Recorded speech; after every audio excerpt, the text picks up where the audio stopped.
چی بگم دستتون درد نکنه منو کتک زدی؟ من از طرف اون رفیقم معذرت میخوام، اون یکم گاوه. یکم نه، خیلی گاوه. تو چرا باهاش دعوا کردی؟ مگه دوستت نبود؟ چرا؟ ولی حق نداره رو دختر دست بلند کنه. قانع شدم. تو که انقدر قشنگ قانع میشی، چرا شماره باباتو نمیدی؟ الان که بیشتر نگرانت میشه، حداقل بدون زندگی. نگران نمیشه، خیالت راحت. چطور؟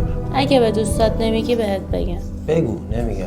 اون شبی که شما منو دزدیده بودید، من با بابام بحثم شده بود، قهر کرده بودم، گفتم یه چند روزی میرم خونه دوستم، بهم هم زنگ نزنید، آروم شدم خودم برمیگردم. تا آخر عمر نمیتونی خونه دوستت بمونی که بچه‌ها شده برن دم خونتون شماره باباتو گیر میارن. اگه بفهمه سکته میکنه. من مطمئنم. یکم غذا بدم بخوری؟